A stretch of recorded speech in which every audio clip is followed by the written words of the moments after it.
Shukri द्वारा अपने पूर्व जन्म के वृतांत का वर्णन तथा रानी सुदेवा के दिए हुए पुण्य से उसका उद्धार। रानी के पूछने पर शुक्री बोली, कलिंग नाम से प्रसिद्ध एक सुंदर देश है। वहां श्रीपुर नाम का एक नगर था। उसमें वसुदत्त नाम के एक ब्राह्मण निवास करते थे। वे सदा सत्य धर्म में तत्पर, वेदवेता, ज्ञानी, तेजस्वी, गुणवान और धन धान्य से भरे पूरे थे। अनेक पुत्र पौत्र उनके घर की शोभा बढ़ाते थे। मैं वसुदत्त की पुत्री थी। मेरे और भी कई भाई, स्वजन और बांधव थे। परम बुद्धिमान पिता ने मेरा नाम सुदेवा रखा। मैं अप्रतिम सुंदरी थी। संसार में दूसरी कोई स्त्री ऐसी नहीं थी जो रूप में मेरी समानता कर सके। रूप के साथ ही चढ़ती हुई जवानी पाकर मैं गर्व से उन्मत्त हो उठी। मेरी मुस्कान बड़ी मनोहर थी। बचपन के बाद जब मुझे हाव भाव से युक्त यौवन प्राप्त हुआ, तब मेरा भरा पूरा रूप देखकर मेरी माता को बड़ा दुख हुआ। वह पिता से बोली, महाभाग, आप कन्या का विवाह क्यों नहीं कर देते? अब वह युवती हो चुकी है, इसे किसी योग्य वर को सौंप दीजिए। वसुदत्त ने कहा, कल्याणी सुनो, मैं उसी वर के साथ इसका विवाह करूंगा जो विवाह के पश्चात मेरे ही घर पर निवास करे, क्योंकि सुदेवा मुझे प्राणों से भी अधिक प्रिय है। मैं उसे आंखों के ओट से दूर नहीं होने देना चाहता। तदनंतर एक दिन संपूर्ण विद्याओं में विशारद एक कौशिक गोत्री ब्राह्मण भिक्षा के लिए मेरे द्वार पर आए। उन्होंने वेदों का पूर्ण अध्ययन किया था। वे बड़े अच्छे स्वर से वेद मंत्रों का उच्चारण करते थे। उन्हें आया देख मेरे पिता ने पूछा, आप कौन हैं? आपका नाम, कुल, गोत्र और आचार क्या है, यह बताइए। पिता की बात सुनकर ब्राह्मण कुमार ने उत्तर दिया, कौशिक वंश में मेरा जन्म हुआ है। मैं वेद वेदांगों का पारंगत विद्वान हूं। मेरा नाम शिव शर्मा है। मेरे माता पिता अब इस संसार में नहीं हैं। शिव शर्मा ने जब इस प्रकार अपना परिचय दिया, तब मेरे पिता ने शुभ लग्न में उनके साथ मेरा विवाह कर दिया। अब उनके साथ ही मैं पिता के घर पर रहने लगी, परंतु मैं माता पिता के धन के घमंड से अपनी विवेक शक्ति खो बैठी थी। मुझ पापिनी ने कभी भी अपने स्वामी की सेवा नहीं की। मैं सदा उन्हें क्रूर दृष्टि से ही देखा करती थी। कुछ व्याभिचारिणी स्त्रियों का साथ हो गया था, अतः संग दोष से मेरे मन में भी वैसा ही नीच भाव आ गया था। मैं जहां तहां स्वच्छंदता पूर्वक घूमती फिरती और माता पिता, पति तथा भाइयों की हित की परवाह नहीं करती थी। शिव शर्मा का शील और उनकी साधुता सबको ज्ञात थी, अतः माता पिता आदि सब लोग मेरे पाप से दुखी रहते थे। मेरा दुष्कर्म देख पतिदेव उस घर को छोड़कर चले गए। उनके जाने से पिताजी को बड़ी चिंता हुई। उन्हें दुख से व्याकुल देख माताजी ने पूछा, नाथ, आप चिंतित क्यों हो रहे हैं? वसुदत्त ने कहा, प्रिय सुनो, दामाद मेरी पुत्री को त्याग कर चले गए। सुदेवा पापचारिणी है। वे पंडित और बुद्धिमान थे। मैं क्या जानता था कि यह मेरी कन्या सुदेवा ऐसी दुष्टा और कुल नाशिनी होगी। ब्राह्मणी बोली, नाथ, आज आपको पुत्री के गुण और दोष का ज्ञान हुआ है। इस समय आपकी आंखें खुली हैं, किंतु सच तो यह है कि आपके ही मोह और स्नेह से, लाड और प्यार से यह इस प्रकार बिगड़ गई है। अब मेरी बात सुनिए। संतान जब तक 5 वर्ष की ना हो जाए, तभी तक उसका लाड प्यार करना चाहिए। उसके बाद सदा संतान की शिक्षा की ओर ध्यान देते हुए उसका पालन पोषण करना चाहिए।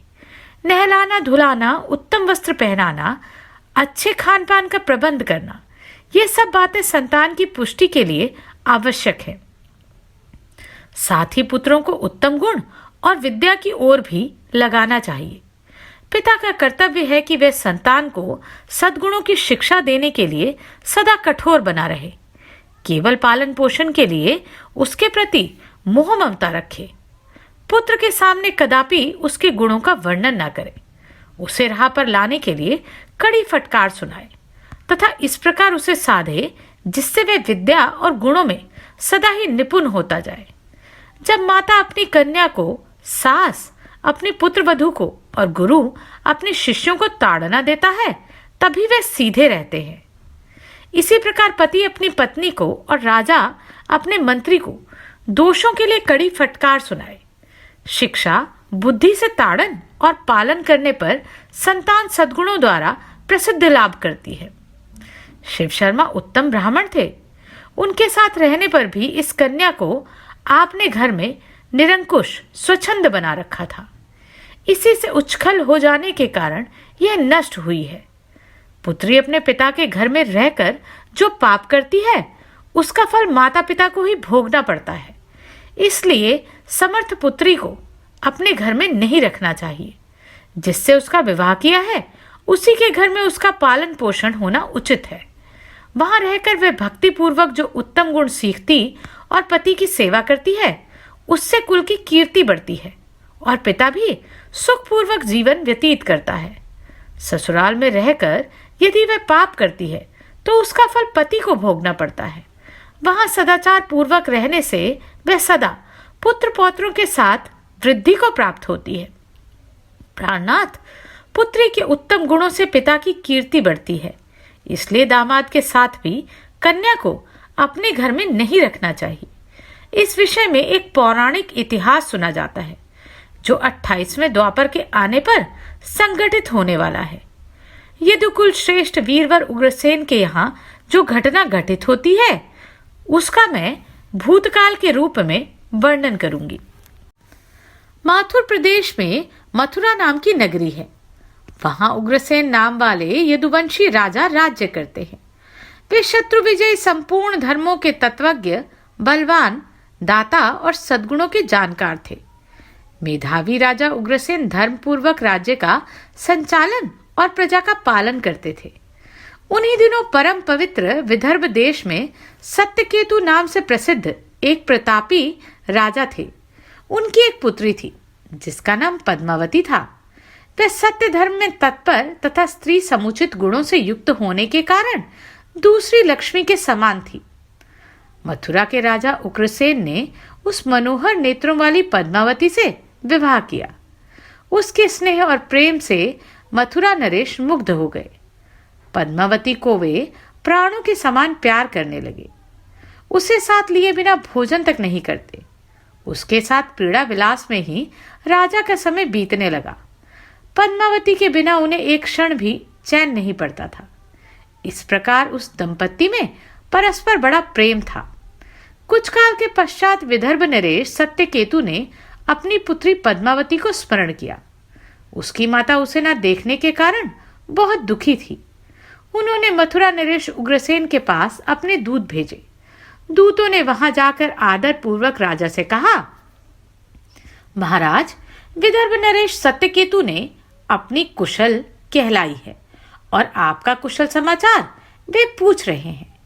यदि उनका प्रेम और स्नेहपूर्ण अनुग्रह आपको स्वीकार हो तो राजकुमारी पद्मावती को उनके यहाँ भेजने की व्यवस्था कीजिए। वे अपनी पुत्री को देखना चाहते हैं।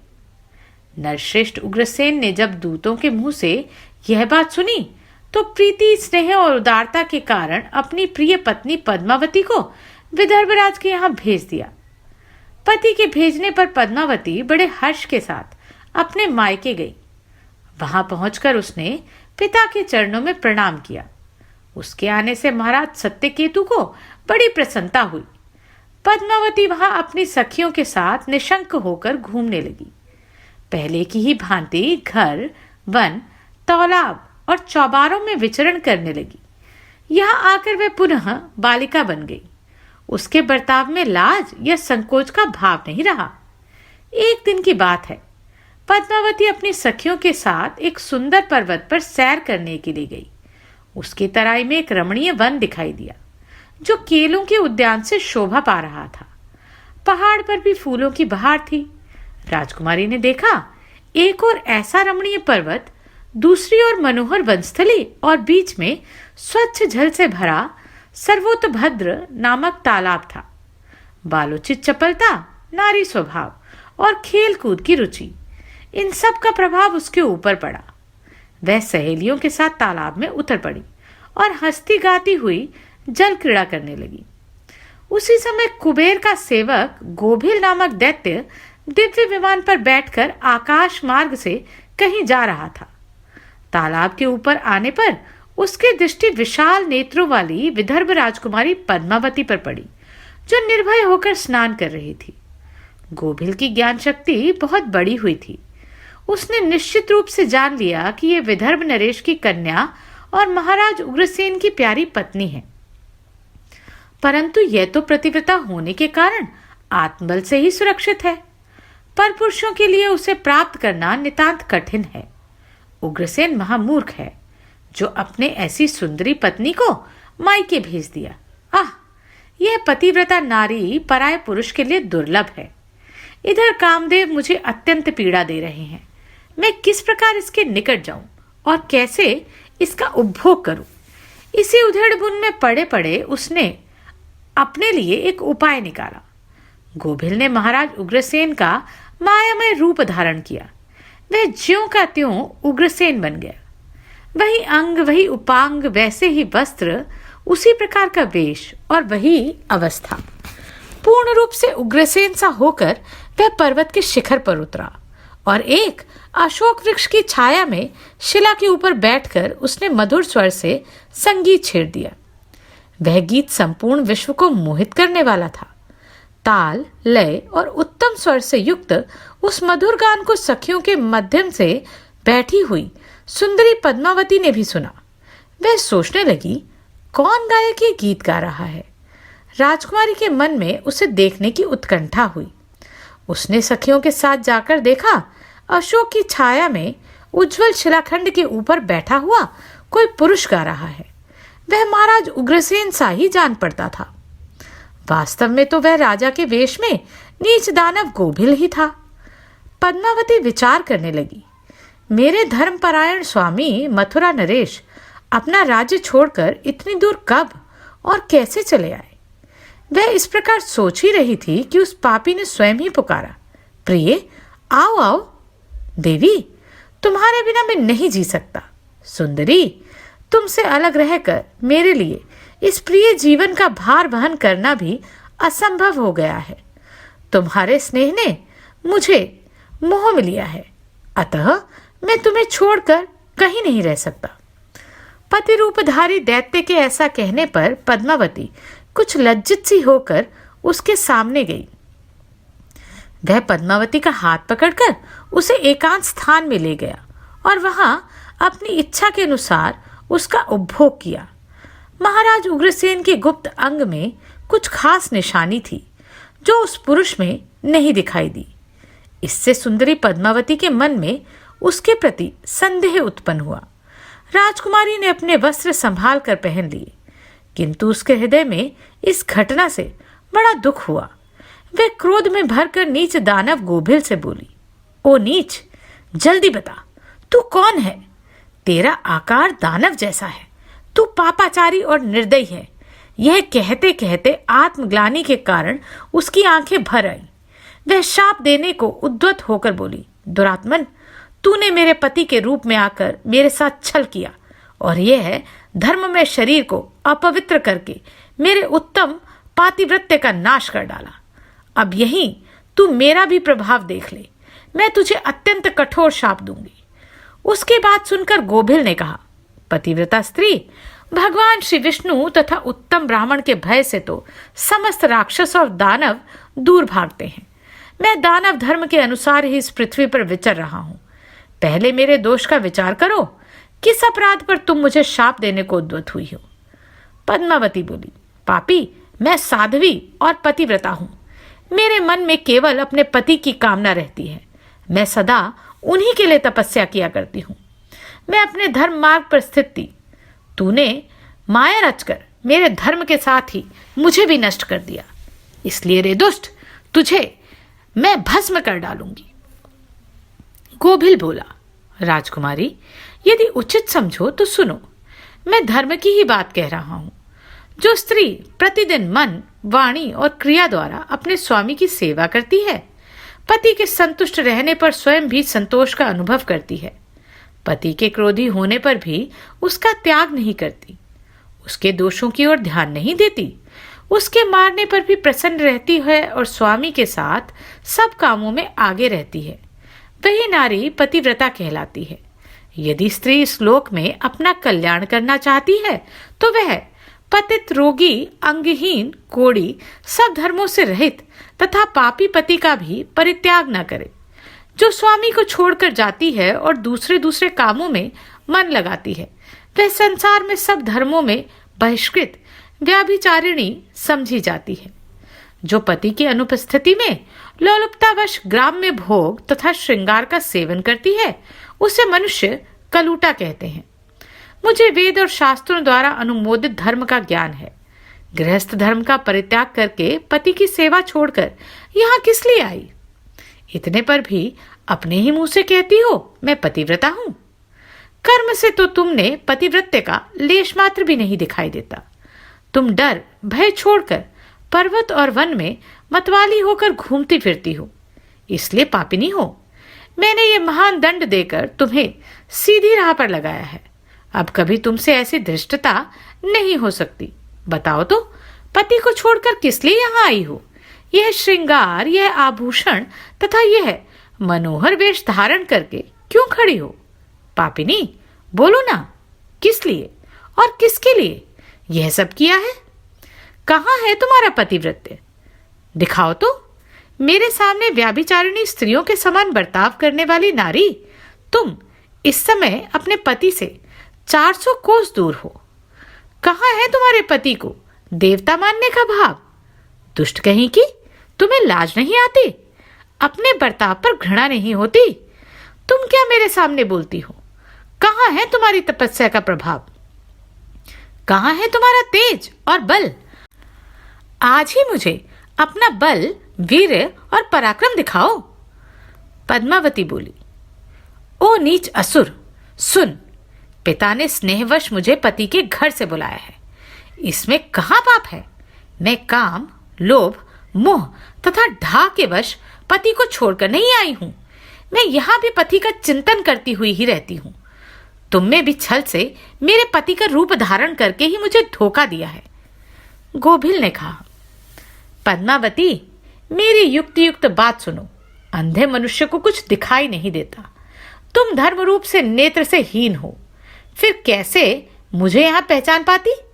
जिस समय तुम्हारे मन में पिता के घर आने का भाव उदय हुआ, उसी समय तुम पति की भावना छोड़कर उनके ध्यान से मुक्त हो गई थी। पति का निरंतर चिंतन ही सतियों के ज्ञान का तत्व है। जब वही नष्ट हो गया, जब तुम्हारे हृदय की आंख ही फूट गई, तब ज्ञान नेत्र से हीन होकर तुम मुझे कैसे पहचानती? ब्राह्मणी बोली, प्राणनाथ, गोबिल की बात सुनकर राजकुमारी पद्मावती धरती पर बैठ गई। उसके हृदय में बड़ा दुख हो रहा था। गोबिल ने फिर कहा, शुभे, मैंने तुम्हारे उदर में जो अपने वीर्य की स्थापना की है, उससे तीनों लोगों को त्रास पहुंचाने वाला पुत्र उत्पन्न होगा। यूं कहकर वह दानव चला गया। गोबिल बड़ा दुराचारी और पापात्मा था। उसके चले जाने पर पद्मावती महान दुख से अभिभूत होकर रोने लगी। रोने का शब्द सुनकर सखियां उसके पास दौड़ी आईं और पूछने लगी, राजकुमारी, रोती क्यों हो? मथुरा नरेश महाराज उग्रसेन कहाँ चले गए? पद्मावती ने अत्यंत दुख से रोते रोते अपने चले जाने की सारी बात बता दी। सहेलियां उसे पिता के घर ले गई। उस समय वह शोक से कातुर हो थर थर कांप रही थी। सखियों ने पद्मावती के माता के सामने सारी घटना कह सुनाई। सुनते ही महारानी अपने पति के महल में गई और उनसे कन्या का सारा वृतांत कह सुनाया। उसे सुनकर महाराज सत्यकेतु को बड़ा दुख हुआ। उन्होंने सवारी और वस्त्र आदि देकर कुछ लोगों के साथ पुत्री को मथुरा में उसके पति के घर भेज दिया। धर्मात्मा राजा उग्रसेन पद्मावती को आई देख बहुत प्रसन्न हुए। वे रानी से बार बार कहने लगे, सुंदरी, मैं तुम्हारे बिना जीवन धारण नहीं कर सकता। प्रिय, तुम अपने गुण, शील, भक्ति, सत्य और पातिव्रत्य आदि सद्गुणों से मुझे अत्यंत प्रिय लगती हो। अपनी प्यारी भार्या पद्मावती से यूं कहकर नृपश्रेष्ठ भगवान उग्रसेन उसके साथ विहार करने लगे। सब लोगों को भय पहुंचाने वाला उसका भयंकर गर्भ दिन दिन बढ़ने लगा, किंतु उस गर्भ का कारण केवल पद्मावती ही जानती थी। अपने उदर में बढ़ते हुए उस गर्भ के विषय में पद्मावती को दिन रात चिंता बनी रहती थी। 10 वर्ष तक वह गर्भ बढ़ता ही रहा। तत्पश्चात उसका जन्म हुआ।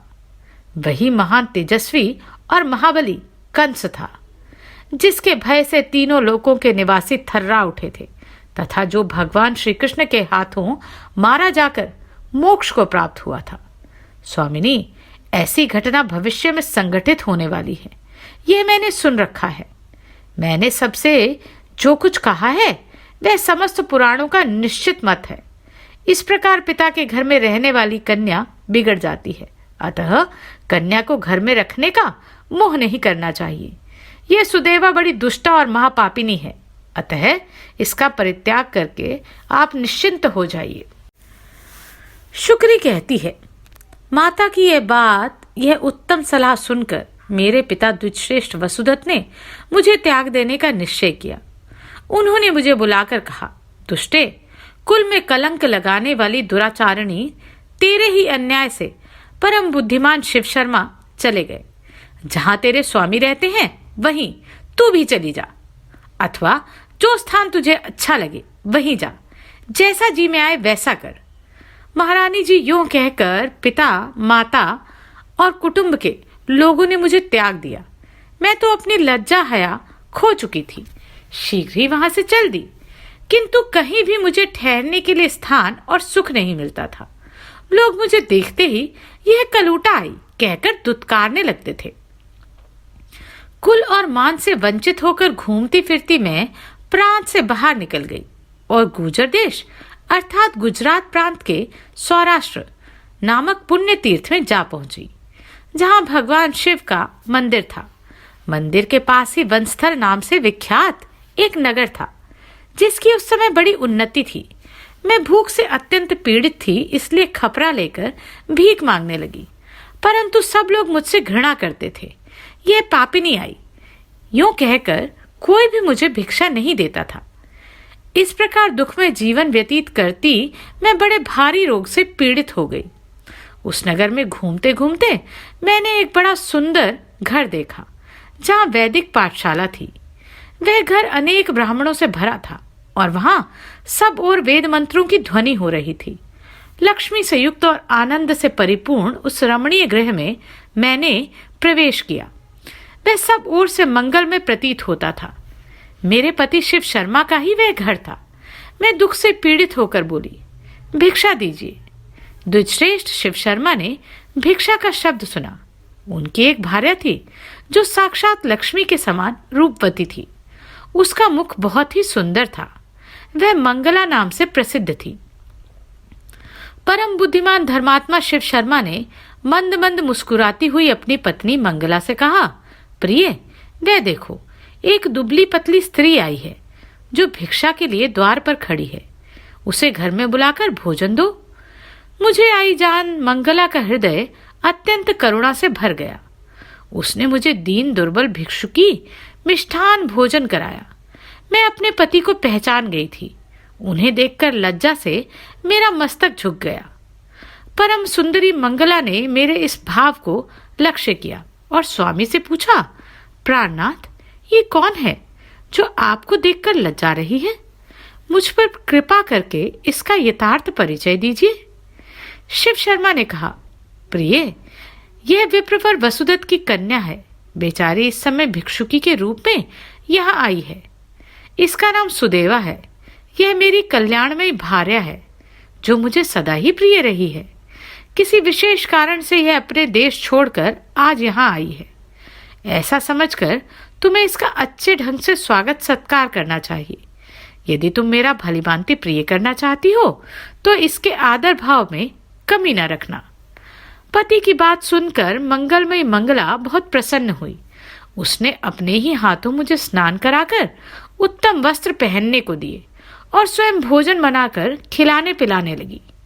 रानी जी, अपने स्वामी के द्वारा इतना सम्मान पाकर मुझे अपार दुख हुआ। मेरे हृदय में पश्चाताप की तीव्र अग्नि प्रज्वलित हो उठी। मैंने मंगला के किए हुए सम्मान और अपने दुष्कर्म की ओर देखा। इससे मन में दुस्सह चिंता हुई, यहाँ तक कि प्राण जाने की नौबत आ गई। मैं ऐसी पापिनी थी कि पति से कभी मीठे वचन तक न बोली, उल्टे उन श्रेष्ठ ब्राह्मण के विपरीत बुरे कर्मों का ही आचरण करती रही।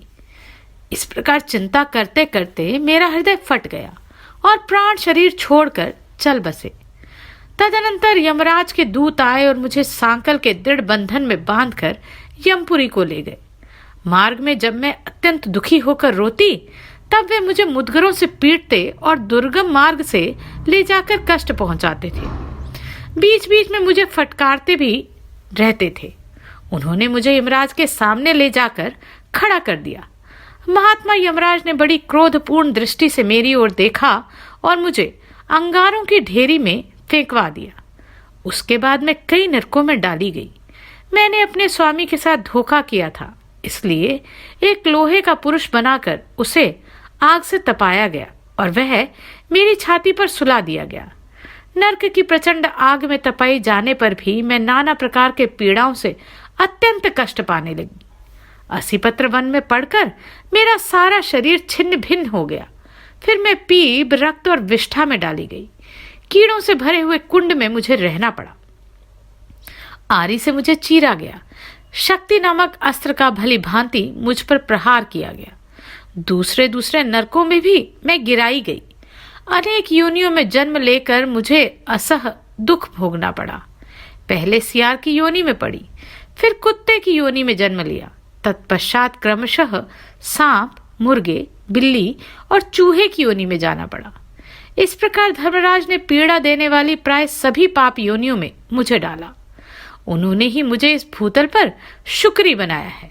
महाभागे, तुम्हारे हाथ में अनेक तीर्थों का वास है। देवी, तुमने अपने हाथ के जल से मुझे सींचा है, इसलिए तुम्हारी कृपा से मेरा सब पाप दूर हो गया। तुम्हारे तेज और पुण्य से मुझे अपने पूर्व जन्म की बातों का ज्ञान हुआ है। रानी जी, इस समय संसार में केवल तुम ही सबसे बड़ी पतिव्रता हो। इसमें तनिक भी संदेह नहीं है कि तुमने अपने स्वामी की बहुत बड़ी सेवा की है। सुंदरी, यदि मेरा प्रिय करना चाहती हो तो अपने एक दिन की पति सेवा का पुण्य मुझे अर्पण कर दो। इस समय तुम ही मेरी माता, पिता और सनातन गुरु हो। मैं पापिनी, दुराचारिणी, असत्यवादिनी और ज्ञानहीना हूं। महाभागे, मेरा उद्धार करो। शुक्ला बोली, सखियों, शुक्री की यह बात सुनकर रानी सुदेवा ने राजा इक्ष्वाकु की ओर देखकर कहा, महाराज, मैं क्या करूं? यह शुक्री क्या कहती है? इक्ष्वाकु ने कहा, शुभे, यह बेचारी पाप योनि में पड़कर दुख उठा रही है। तुम अपने पुण्यों से इसका उद्धार करो।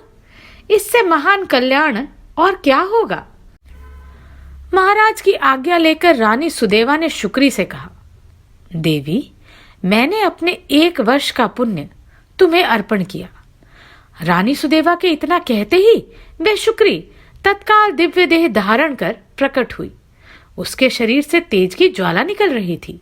सब प्रकार के आभूषण और भांति भांति के रत्न उसकी शोभा बढ़ा रहे थे।